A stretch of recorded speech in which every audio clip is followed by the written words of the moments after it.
राधे राधे, जय श्री कृष्णा। मेरे केशव माधव चैनल में आपका स्वागत है। आइए हम सब मिलकर रथ श्री जीवित पुत्री का व्रत कथा सुनते हैं। एक बार नैमिषारण्य के निवासी ऋषियों ने संसार के कल्याणार्थ सूत जी से पूछा, हे सूत जी, कराल कली काल में लोगों के बालक किस तरह दीर्घायु होंगे, सो कहिए। सूत जी बोले, जब द्वापर का अंत और कलयुग का आरंभ था, उसी समय बहुत सी शोकाकुल स्त्रियों ने आपस में सलाह की कि क्या इस कलयुग में माता के जीवित रहते पुत्र मर जाएंगे। जब वे आपस में कुछ निर्णय नहीं कर सकी, तब गौतम जी के पास पूछने के लिए गई। जब उनके पास पहुंची तो उस समय गौतम जी आनंद के साथ बैठे हुए थे। उनके सामने जाकर उन्होंने मस्तक झुकाकर प्रणाम किया। तदंतर स्त्रियों ने पूछा, हे प्रभु, इस कलयुग में लोगों के पुत्र किस तरह जीवित रहेंगे? इसके लिए कोई व्रत या तप हो तो कृपा करके मुझे बताइए। इस तरह उनकी बात सुनकर गौतम जी बोले, आपसे मैं वही बात कहूँगा जो मैंने पहले से सुन रखी है। गौतम जी ने कहा, जब महाभारत युद्ध का अंत हो गया और द्रोण पुत्र अश्वत्थामा के द्वारा अपने बेटों को मरा देखकर सब पांडव बड़े दुखी हुए, तो पुत्र के शोक से व्याकुल होकर द्रौपदी अपनी सखियों के साथ ब्राह्मण श्रेष्ठ धौम्य के पास गईं और उसने धौम्य से कहा, हे विपेंद्र, कौन सा उपाय करने से बच्चे दीर्घायु हो सकते हैं? कृपा करके ठीक ठीक कहिए। धौम्य बोले, सतयुग में सत्य वचन बोलने वाला, सत्य आचरण करने वाला समदर्शी जीमूतवाहन नामक एक राजा था। एक बार वह अपनी स्त्री के साथ अपने ससुराल गया, वहीं रहने लगा। एक दिन आधी रात के समय पुत्र के शोक से व्याकुल कोई स्त्री रोने लगी, क्योंकि वह अपने बेटे के दर्शन से निराश हो चुकी थी। उसका पुत्र मर चुका था। वह रोती भी कहने लगी, हाय मुझ बूढ़ी माता के सामने मेरा बेटा मरा जा रहा है। उसका रुदन सुनकर राजा जीमूतवाहन का तो मानो हृदय विदीर्ण हो गया। वह तत्काल उस स्त्री के पास गया, उससे पूछा, तुम्हारा बेटा कैसे मरा? बूढ़ी ने कहा, गरुड़ प्रतिदिन आकर गांव के लड़कों को खा जाता है।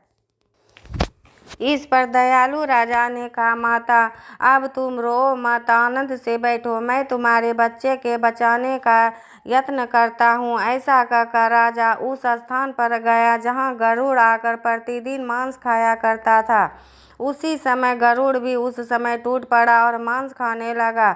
जब अतिशय तेजस्वी गरुड़ ने राजा के बायां अंग खा लिया तो झटपट राजा ने अपना दाहिना अंग फेर कर गरुड़ के सामने कर दिया। यह देखकर गरुड़ जी ने कहा, तुम कोई देवता हो? कौन हो तुम मनुष्य तो नहीं जान पड़ते। अच्छा, अपना जन्म और कुल बताओ। पीड़ा से व्याकुल मन वाले राजा ने कहा, हे पक्षीराज, इस तरह के प्रश्न करना व्यर्थ है। तुम अपनी इच्छा भर मेरा मांस खाओ। यह सुनकर गरुड़ रुक गए और बड़े आदर से राजा के जन्म और कुल की बात पूछने लगे। राजा ने कहा, मेरी माता का नाम है सैब्या और मेरे पिता का नाम शालिवाहन है। सूर्यवंश में मेरा जन्म हुआ है और जीमूतवाहन मेरा नाम है। राजा की दयालुता देखकर गरुड़ ने कहा, हे महाभाग, तुम्हारे मन में जो अभिलाषा हो वह वर मांगो। राजा ने कहा, हे पक्षीराज, यदि आप मुझे वर दे रहे हैं तो वर दीजिए कि आपने अब तक जिन प्राणियों को खाया है वे सब जीवित हो जाए। हे स्वामीन, अब से आप यहाँ बालकों को न खाएं और कोई ऐसा उपाय करें कि जहाँ जो उत्पन्न हो वे लोग बहुत दिनों तक जीवित रहें। धौम्य ने कहा कि पक्षीराज गरुड़ राजा को वरदान देकर स्वयं अमृत के लिए नागलोक चले गए। वहाँ से अमृत लाकर उन्होंने उन मरे मनुष्यों की हड्डियों पर बरसाया। ऐसा करने से सब लोग जीवित हो गए जिनको कि पहले गरुड़ ने खाया था। राजा के त्याग और गरुड़ की कृपा से वहाँ वालों का बहुत कष्ट दूर हो गया। उस समय राजा के शरीर की शोभा दूनी हो गई थी। राजा की दयालुता देखकर गरुड़ ने फिर कहा, मैं संसार के कल्याणार्थ एक और वरदान दूंगा। आज आश्विन महीना के कृष्ण पक्ष सप्तमी तिथि से रहित शुभ अष्टमी तिथि है। आज ही तुमने यहाँ की प्रजा को जीवन दान दिया है। हे वत्स, अब से यह दिन ब्रह्मभाव हो गया है, जो मूर्ति भेद से विविध नामों से विख्यात है। वही त्रैलोक्य से पूजित दुर्गा अमृत प्राप्त करने के अर्थ में जीवित पुत्रिका कहलाई है। अतः इस तिथि को जो स्त्रियां उस जीवित पुत्रिका की और कुश की आकृति बनाकर तुम्हारी पूजा करेंगी, तो दिनों दिन उनका सौभाग्य बढ़ेगा और वंश की भी बढ़ंती होती रहेगी। हे माँ भाग, इस विषय में विचार करने की भी आवश्यकता नहीं है। हे राजन, सप्तमी से रहित और उदया तिथि की अष्टमी को व्रत करें, यानी सप्तमी विद अष्टमी जिस दिन हो उस दिन व्रत न कर शुद्ध अष्टमी को व्रत करें और नवमी को पारण करें। यदि इस पर ध्यान न दिया गया तो फल तो नष्ट हो ही जाएगा और सौभाग्य भी अवश्य नष्ट हो जाएगा। जीमूत वाहन को इस तरह का वरदान देकर गरुड़ वैकुंठ धाम को चले गए और राजा भी अपनी पत्नी के साथ अपने नगर को वापस चले आए। धौम्य द्रौपदी से कहते हैं, हे देवी, मैंने यह अतिशय दुर्लभ व्रत तुमको बताया है। इस व्रत को करने से बच्चे दीर्घायु होते हैं। हे देवी, तुम भी पूर्वोक्त विधि से यह व्रत और दुर्गा जी का पूजन करो तो तुम्हें अभिलाषित फल प्राप्त होगा। मुनिराज धौम्य की बात सुनकर द्रौपदी के हृदय में एक प्रकार का कौतूहल उत्पन्न हुआ और पूर्ववासिनी स्त्रियों को बुलाकर उनके साथ यह उत्तम व्रत किया। गौतम ने कहा, यह व्रत और इसके प्रभाव को किसी एक चील ने सुन लिया और अपनी सखी सियारिन को बतलाया। इसके बाद पीपल वृक्ष की शाखा पर बैठकर उस चील ने और उस वृक्ष के खोड़ण में बैठकर सियारिन ने भी व्रत किया। फिर वही चिल्ली किसी उत्तम ब्राह्मण के मुंह से यह कथा सुनाई और पीपल के खोड़ण में बैठी हुई अपनी सखी सियारिन को सुनाया। सियारिन ने आधी कथा सुनी थी कि उसे भूख लग गई और वह उसी समय सबसे मरे हुए शमशान में पहुंची। वहां उसने इच्छा भर मांस का भोजन किया और चिल्ली बिना कुछ खाए पिए रह गई और सवेरा हो गया। सवेरे वह गौशाले में गई और वहां गौ का दूध पिया। इस तरह नवमी को चिल्ली ने पारण किया। कुछ दिनों तक वे दोनों मर गई और अयोध्या में किसी धनी व्यापारी के घर में जन्मी। संजोगवश उस दोनों का जन्म लड़की के रूप में एक ही घर में बहन के रूप में हुआ, जिसमें सियारिन ज्येष्ठ हुई और चिल्ली छोटी हुई। वे दोनों बहनों सभी शुभ लक्षणों से युक्त थी, इसलिए बड़ी लड़की काशी राज के और छोटी लड़की उसके मंत्री के साथ विवाही गई। पूर्व जन्म के कर्म फल से वह मृगनयनी रानी हुई। जिस किसी भी संतान को उत्पन्न करती वह मर जाती थी और पूर्व जन्म की बातों को स्मरण करने वाली मंत्री की पत्नी ने अष्टवसुओं के सदृश तेजस्वी 8 बेटे उत्पन्न किए और सभी जीवित रह गए। अपने बहन के पुत्रों को जीवित देखकर ईर्ष्यावश राजपत्नी ने अपनी स्वामी से कहा कि यदि तुम मुझे जीवित रखना चाहते हो तो इस मंत्री के सभी पुत्रों को उसी जगह भेज दो जहां मेरे बेटे गए, अर्थात इन्हें मार डालो। यह सुनकर राजा ने उस मंत्री के पुत्रों को मारने के लिए कई प्रकार के उद्योग किए, षड्यंत्र किए, पर मंत्री पत्नी ने जीवित पुत्रिका के पुण्य बल से बचा लिया।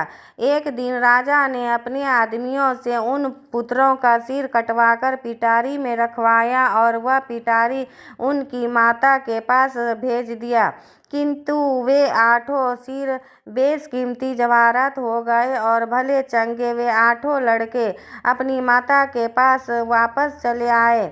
उनको जीवित देखा राजपत्नी को बड़ा विस्मय हुआ। अंत में वह मंत्री की पत्नी के पास आई और उसने पूछा, बहन, तुमने कौन सा ऐसा पुण्य किया है जिससे बार बार मारे जाने पर भी तुम्हारे बेटे नहीं मरते? इस पर मंत्री की पत्नी ने कहा, पूर्व जन्म में मैं चिल्ली थी और तुम सियारिन, दोनों ने व्रत किया था। तुमने व्रत के नियमों का भली भांति पालन नहीं किया और मैंने किया था। इसी दोष से हे बहन तुम्हारे बेटे नहीं जीते हैं। हे राजरानी, अब भी तुम उस जीवित पुत्री का व्रत को निश्चय पूर्वक करो तो तुम्हारे बेटे दीर्घायु होंगे। मैं तुमसे सच सच कह रही हूँ। उसके कथनानुसार रानी ने व्रत किया, तभी से उसके कई बेटे सुंदर और दीर्घायु होकर बड़े बड़े राजा हुए। सूत जी कहते हैं कि सब प्रकार का आनंद देने वाला मैंने यह दिव्य व्रत बतलाया। स्त्रियां चिरंजीवी संतान चाहती हों तो विधि पूर्वक यह व्रत करें। इति जीवित पुत्री का व्रत कथा समाप्त। भगवान विष्णु की आरती। ओम जय जगदीश हरे, स्वामी जय जगदीश हरे। भक्त जनों के संकट क्षण में दूर करे। ओम जय जगदीश हरे। जो ध्यावे फल पावे, दुख बिन से मन का। सुख संपत्ति घर आवे, कष्ट मिटे तन का। ओम जय जगदीश हरे। मात पिता तुम मेरे, शरण गहूँ किसकी। तुम बिन और न दूजा, आस करूं जिसकी। ओम जय जगदीश हरे। तुम पूरन परमात्मा, तुम अंतर्यामी। पार ब्रह्म परमेश्वर, तुम सबके स्वामी। ओम जय जगदीश हरे। तुम करुणा के सागर, तुम पालन करता। मैं मूरख खल कामी, कृपा करो भरता। ओम जय जगदीश हरे। तुम हो एक अगोचर, सबके प्राणपति। किस विधि मिलूं दया मैं, तुमको मैं कुमति। ओम जय जगदीश हरे। दीन बंधु दुख हरता, प्रभु तुम ठाकुर मेरे। करुणा हस्त उठाओ, द्वार पड़ा तेरे। ओम जय जगदीश हरे। विषय विकार मिटाओ, पाप हरो देवा। श्रद्धा भक्ति बढ़ाओ, संतन की सेवा। ओम जय जगदीश हरे। राधे राधे। जय श्री कृष्ण।